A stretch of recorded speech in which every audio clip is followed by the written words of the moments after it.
Right, what's happening, people, and welcome back to the Joey Knight podcast. Welcome to episode, I haven't got a clue, of 4 or 5. The Best of London. Yeah, yes. 4 or 5, but we've had a long hiatus. A few people have been getting angry in the comment section. I've had a few people asking where the Best of London is. So, to make up for our absence, not only have I got my friend Joel Beya here, I've got the main man Flex here. A London United fan. Hey! Never met one before. Biggest club in the world, you get fans from all over, mate. Or you can just be local, it's up to you. You know he's had to answer that one many times, isn't he? He's ready for the rebuttal. Prepped, ready. You know? Right, boys, we are going to start off by speaking a little bit about Chelsea. I'd rather you lot do the talking because I've seen enough and spoken enough about this team by now. We are playing tonight against Aston Villa. I have got a match preview of that game up on my channel if you want to check that out. But let's talk a bit about Mauricio Pochettino. I'm going to start with you, Joel, because we had a chat about Pochettino before a ball was kicked. I think before even pre-season, you were telling me what a good manager he's going to be. There is still the option, or the chance, I should say, that he can be that sort of manager. But at the moment, I think I'm right to say he's fighting for his job. 100%. I mean, if you go back and you look at, I'm sorry to be History FC, but you look at the Roman Abramovich era, he would have been sacked long time. 3 times over. 3 times over, you said before we were speaking and before camera. And the reality is, I really do like Poch. But at the same time, sometimes a manager's good, but is the project right for him? And I think that is a big question. And it's not just the project, if I'm honest with you, it's the whole situation of the club. I don't think this makes him a bad manager. I just think this is maybe an area that he's never experienced before, and it's going to be tough. Whether he makes it out or he doesn't, we're yet to see. But again, it goes back to what we were talking about, and I know you're going to touch on this, but the contracts, man. I just think, how do you get a tune from, whether we like it or not, your employee, right? Because, it's football and they're playing ball and a lot of them love it.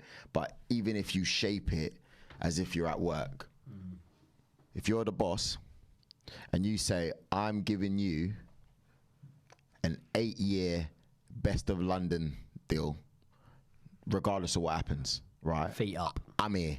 Feet up. Now, look, it's different because we like Joey and we know that Joey's got a punch in him. So I'm coming to work every week. Give him more than 8 years. Yeah, you know what I mean? Like, so round that up, Joey. Yeah, you know, so because if I don't come in, I'm getting boxed up. But when you look at a lot of these players, come on, you have to fight. All right, yeah, mate, cheers. I'll just wait till you're gone. And then I'll wait till you're gone, manager after. You've had 3 managers in what, 18 months? It's fair to say? Yeah. So even if you don't play well and you're not feeling Poch because he ain't been playing you, why the flip should you put in any effort? Look, we're talking about Poch leaving. There's players there that have probably only given 60-70%, minus Cole Palmer, minus, do you know what I mean? Like I would even say Raheem Sterling, who for the majority of the season has been good. And but if you're looking at, you told me earlier, 20, no, it wasn't you. I was talking to Cams. Culture Cams was in the office. He said some players are on contracts till 2031. Yeah, Enzo is. And Mudryk, mad. 20, so it's ridiculous. 2030. We've just come into 2024. Yeah, it doesn't make sense. Where's the incentive? It's crazy. Well, we are now hearing that a lot of these players are looking to move on. Good luck. But do you know what it is? Yeah, when we've heard this, like, we've heard every news story surrounding Chelsea under the sun broken this week, and what it actually is everyone was waiting for the Pochettino sacked headline, and then it didn't come, and it's like, right, okay, we're gonna have to drum up some sort of interest here. So it's been the Bell Silver thing, it's been the Ben Chilwell thing, and now it's that players are looking to leave. The two they're saying are Enzo and Mudryk, apparently disillusioned at the vision of the club, maybe looking to move on. I'd be happy to show them the door, if I'm honest. Well, both of them. Yeah, even Enzo. I don't really care. What? Because they haven't. Why? Why you like don't care? Listen, I've got absolutely no doubt that if Chelsea turn a corner and they're putting in good performances, at some point this clip's going to come back to haunt me. But the way it is at the minute, I ain't that bothered, man. I ain't that bothered. It's if fair, they do though. move on. And if anything, when we're looking, it's boring, isn't it, as fans, like the whole FFP situation and whatnot. But when we're looking at this FFP situation, it is a real situation, and it is something that we're going to need to get our way out of. And when we're thinking, right, okay, we got guys on 8-year contracts and things like that. If 1 or 2 of them that aren't performing to the price tag that was put on their head are willing to leave, then I'm going to be like, maybe so, maybe they do. And I'm not saying that I want Enzo or Mudryk to leave, but at the same time, I definitely don't want players here that aren't willing to fight for the badge. So that's what we're seeing at the moment. I think Todd Boehly, I think we need to speak about this more, right? I'll just say it as it is, how I see it.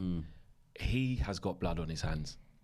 I'll be honest. When I look at what Todd Boehly has done, it's like he's gone to the casino and gambled Chelsea's whole immediate future for the next 5 to 10 years on black or red. I swear to you, because what he's done is he's given himself a 50-50 scenario, which I remember when we were talking about this between Man United and Chelsea and the differences and why maybe Chelsea's shading it or whatever. And what that didn't age well, that conversation. It didn't age well. And even, to be fair though, I'm not going to claim like I won that because I jumped on that side and went, actually, yeah, you probably are better. But then I jumped back. Anyway, my point is that he's got two possible outcomes with the strategy that he's implemented. Either these young players will turn out to be great, and because they're on 8-year contracts, if somebody wants to buy them, I can charge loads because Mudryk's the hottest property, because Enzo Fernandez is the hottest property, because Caicedo is this, because Cole Palmer is that, Madueke's this, all of these players. Or the B side is that you get this. It goes terribly wrong. Nobody can see how good these players could potentially be because they're never going to fulfill the potential at your club. Then when you try to sell them, teams are going to go, nah, I'll come back to you at the end of the window. You're threatened, you need to get them out.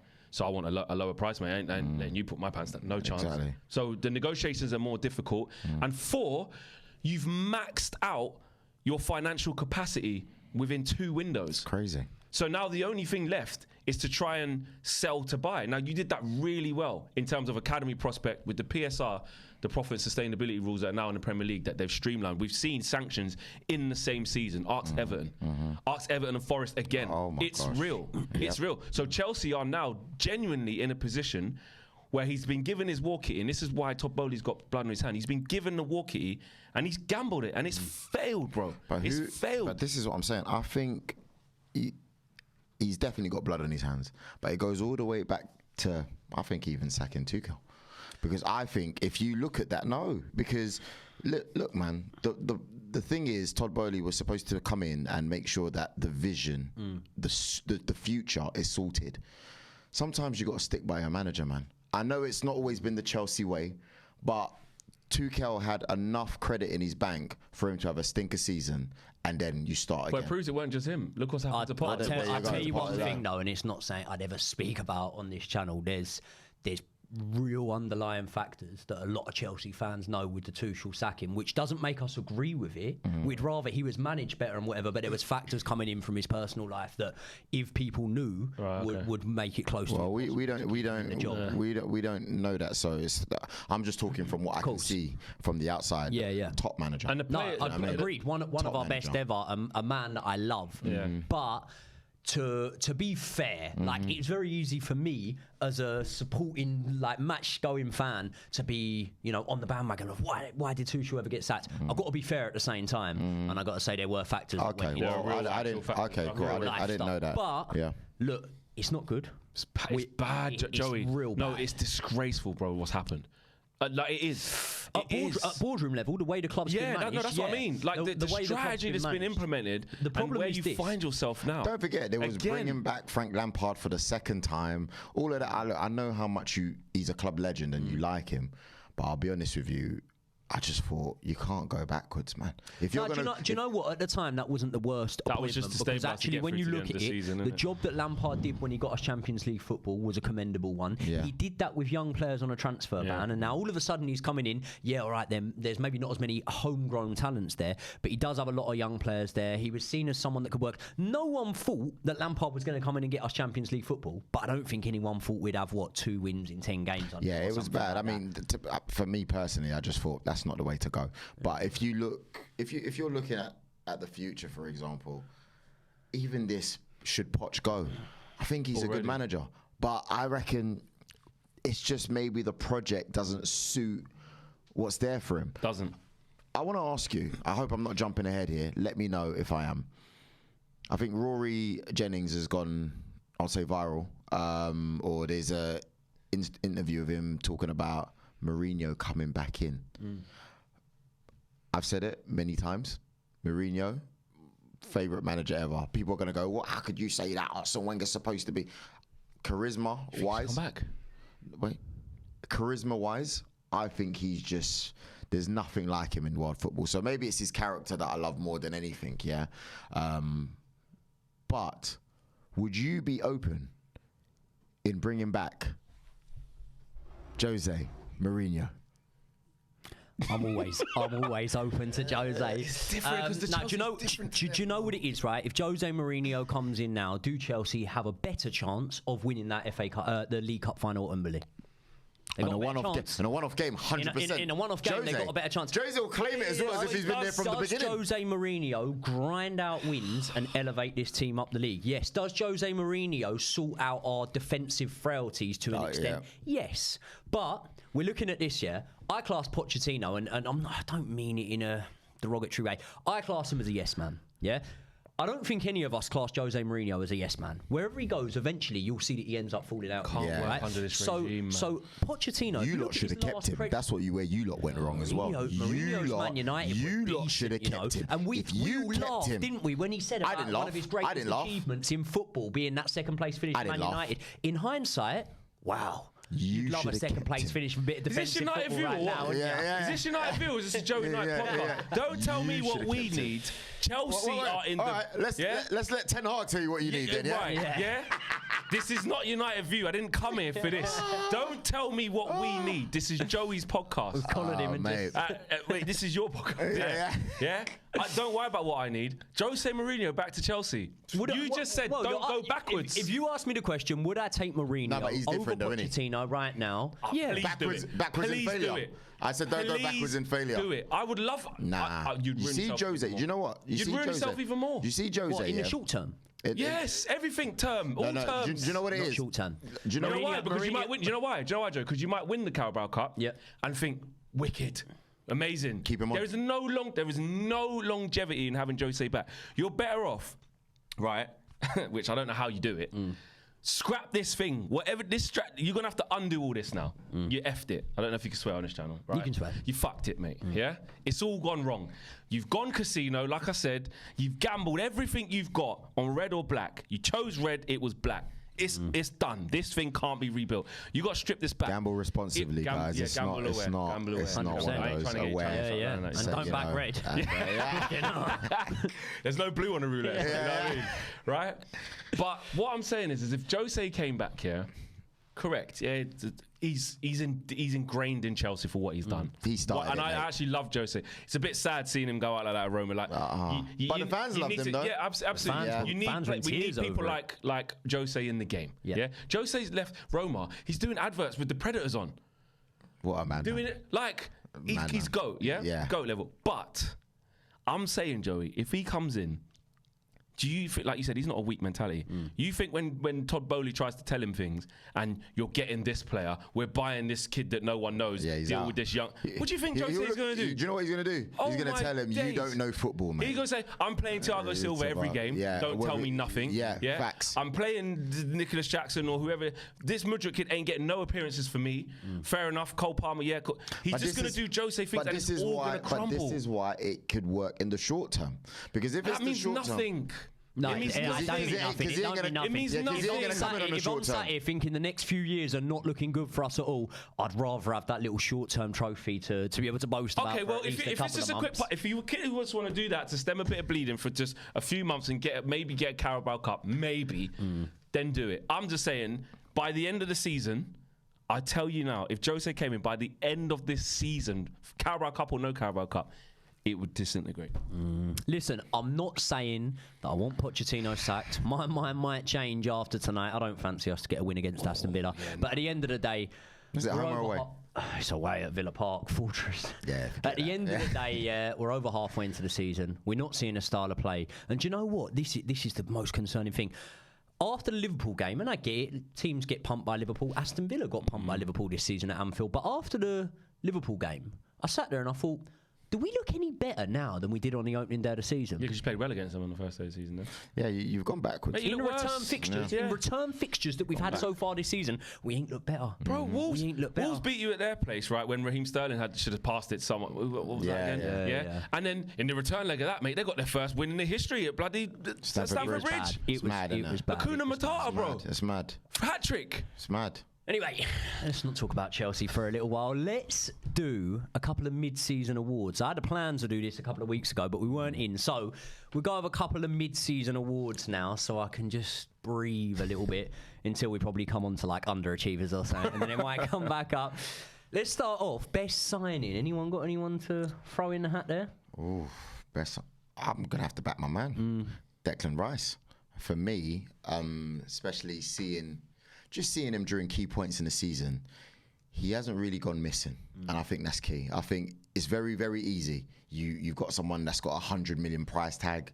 You know, the pressure can automatically get onto you. You've seen with Mudryk, you've seen with everyone in your team. Like Not everyone, the majority. Some Who? players, Martinez? Oh yeah, sorry, hardly plays. Some players. But yeah, you know, Onana. Sorry, my bad. Hoyland's starting to come good. Yeah, you know? he's But the funny thing is, I don't think a lot of people have doubted him. A lot of people ain't doubted him though. Yeah. I don't think Hoyland has been doubted. I think it's very clear that he that's was why they told us it's a scrub, mate. It's a waste of money, mate. I didn't say that. I mean, I've seen you, mate. I've seen you, mate. To be I've seen fair, you in the comments, mate. As someone who was reaching to dig out Man United all season, I said that Hoyland's actually all right. The funny thing is, we can all see that. Joey, We don't want the receipts. Joey, Just take my word. Just take Change my your tone word. when you're talking to Joey Knight, mate. Joey. Before you get a punch in your face, mate. Joey. He's still fit from the Joey, fight. can I just say something, Joey? Yeah. If you let me, because you're right. Yeah.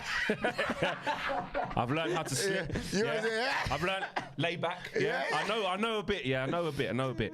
What I'm saying is, Joey, yeah, I saw a video of you and forgive me, I don't know. Josh. Was it Josh? Probably Josh, yeah. I think it was before we played you at Old Trafford. Yeah. And you were talking about, I think, Nicholas Jackson and Rasmus Højlund.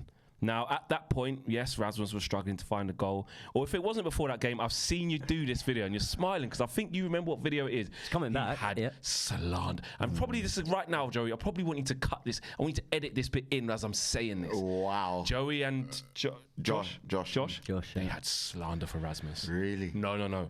Big slander. Do I remember correctly, Joey? Best manager. I'll leave it there. So I picked Declan Rice. Who you picking? Yeah, it's a good one. Do you know what? I'm gonna look at Spurs. You know, I think Mickey van der Ven. Great signing. Yeah. Yeah, he's been good for them. Like now I've seen him in person as well. That too. They got him, Vicario as well. Yeah, Vicario's up there. So I'm just choosing him at this moment. Yeah, because Vicario's another one. Yeah, but Van der Ven, he's quick. He's he really just good. eats up the grass. He comes across. He covers. He's good on the ball. He's fairly calm. Obviously, he's got a nutcase of Romero next to him, and it's kind of made a good partnership. good he's balance. really surprised me, and Vicario as well.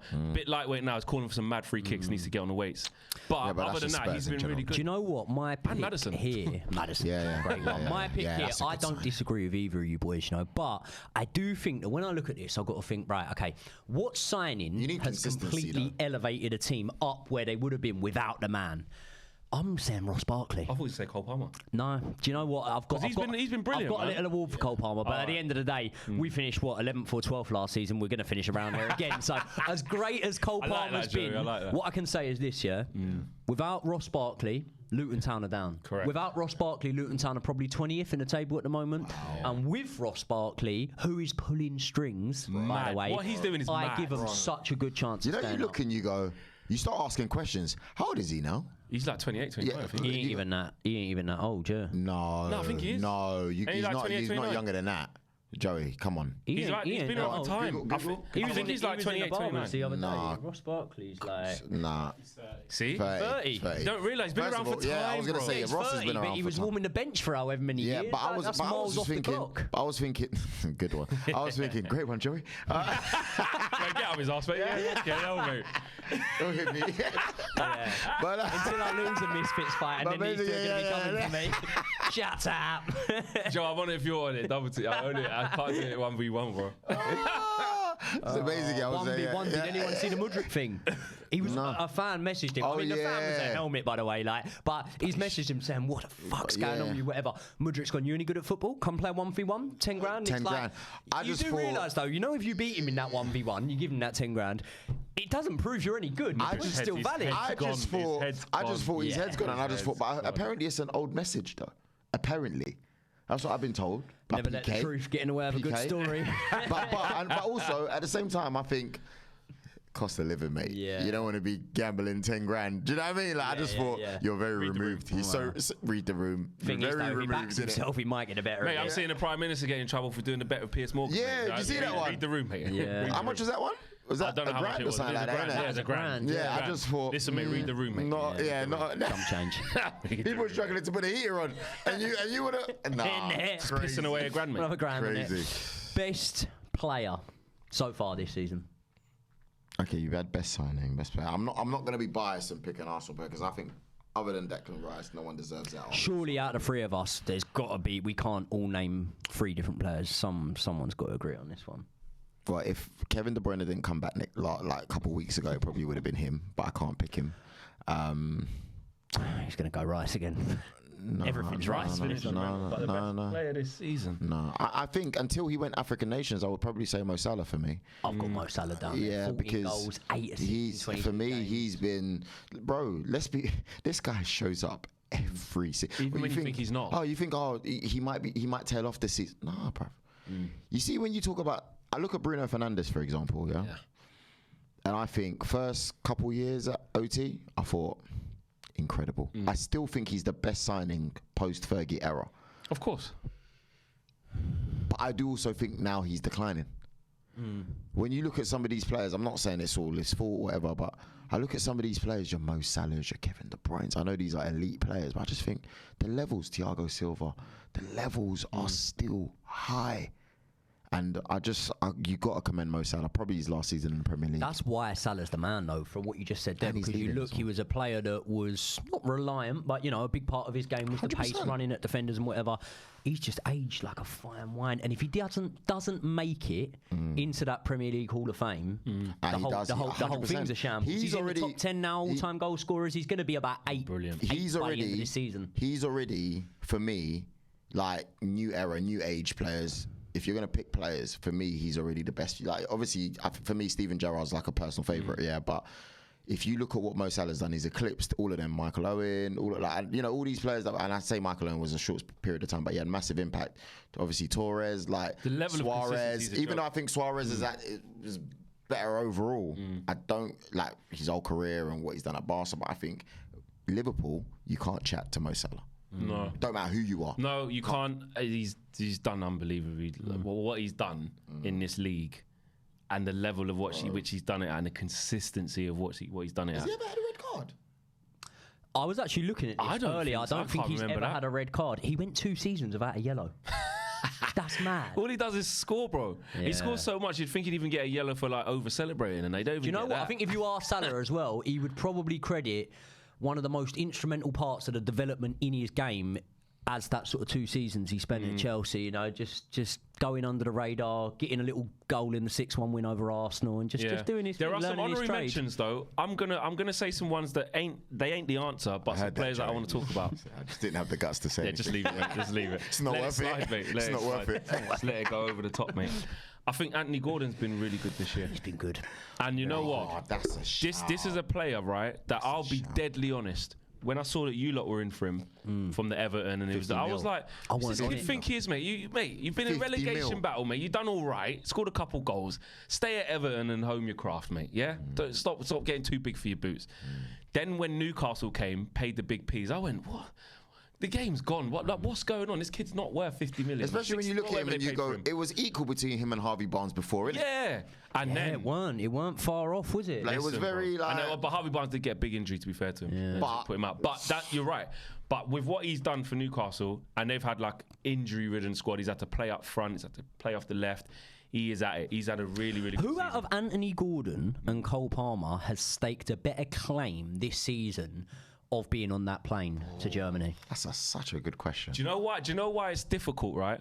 here's the thing. I think Cole Palmer is going to go into a little bit about what we're doing later, actually, but it's fine. Cole Palmer obviously plays from the right, can play in the 10. But if I look at England, Cole Palmer's not going to play ahead of Saka, and he can't play ahead of Foden. He just can't. On the left-hand side, where Gordon plays, or back up 9, but Ivan Toney's back, he could start right now. Grealish has been off the boil. He's not going to start. Rashford, no, he's not. Yeah. But just Grealish has been off it. Rashford's been off it.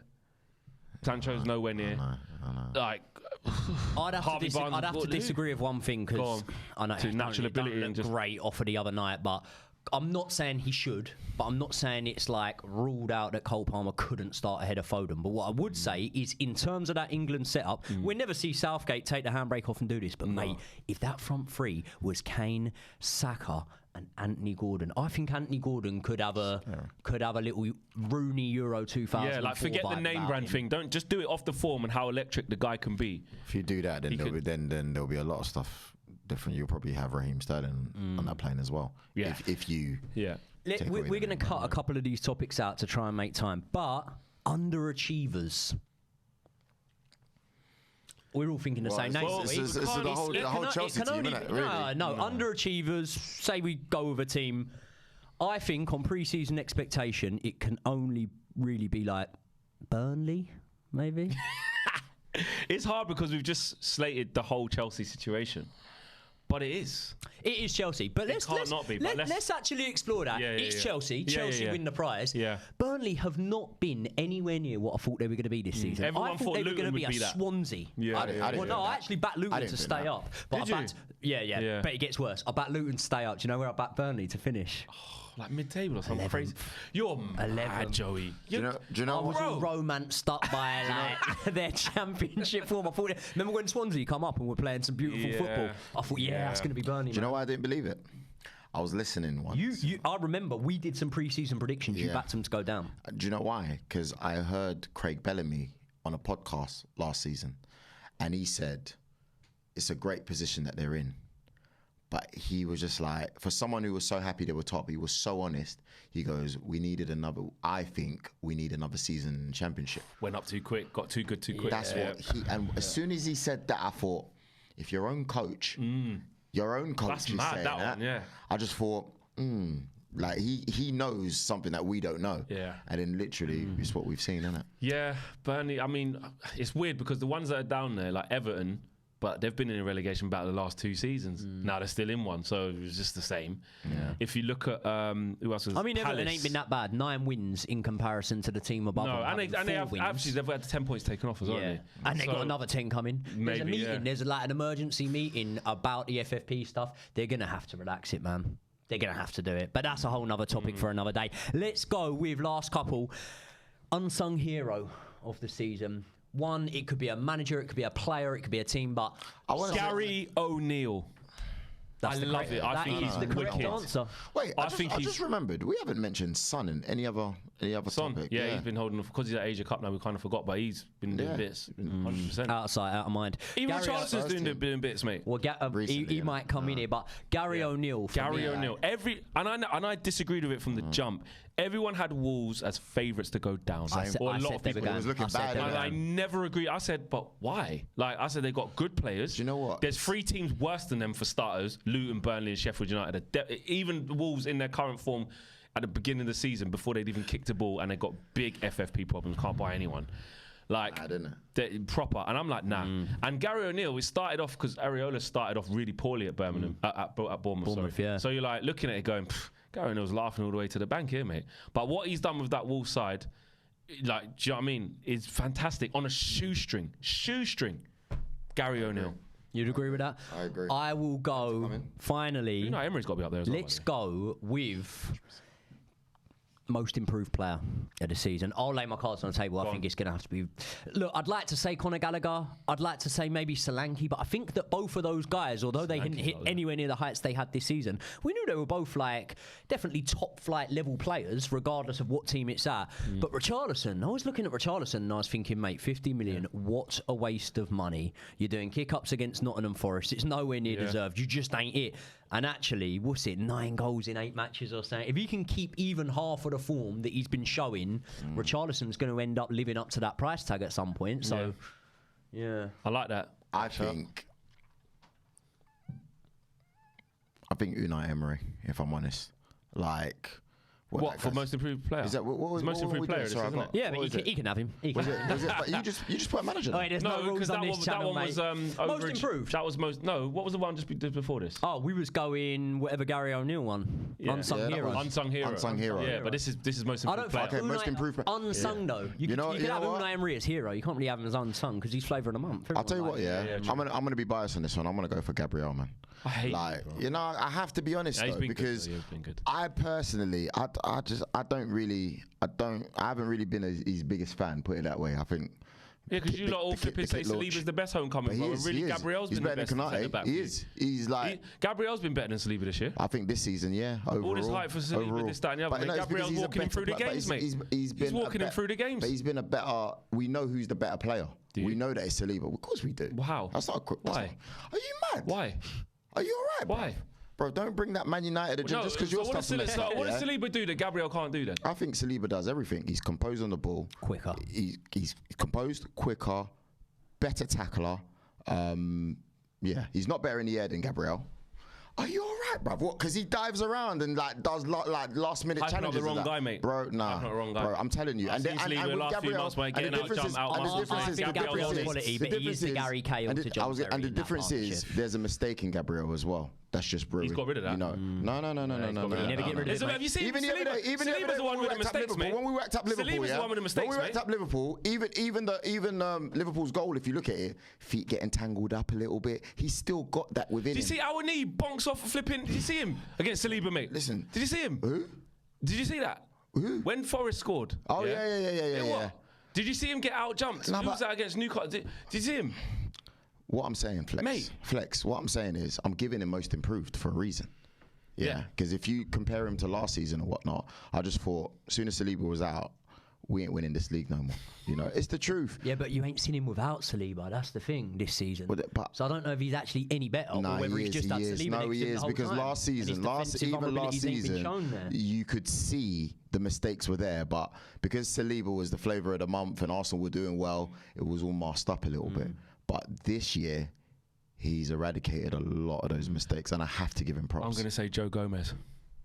Yeah, he's another one. Joe Gomez, because he was finished at one point. But it was looking ominous for Joe Gomez. How are you going to get back into this team? Whether it's left back, they asked him to play. Whether it's right back, they asked him to play. Yeah, he's been good. Because Matip's out, he's doing a job. I think he's a really good right back as well. I know he's been playing well left back, but I think his ball, when he whips it in and that. It's not Trent in it, so people don't. Yeah. But he's got a wicked ping, He does. He's got a really good cross on him. He's really good. I will cap it off by I don't know if most improves the right one because I think he made his debut this season, but Lewis Miley. He's such a player. Lewis Miley's a real good player, and when you look at the things that Lewis most improved though, is it? No, because he wasn't really there like that. Not really there. But he deserves a shout out because he's just a young player. Pick another one. He's done mad. Most improved. I'm going with Richarlison. That's what I'm going with. He ain't most improved though.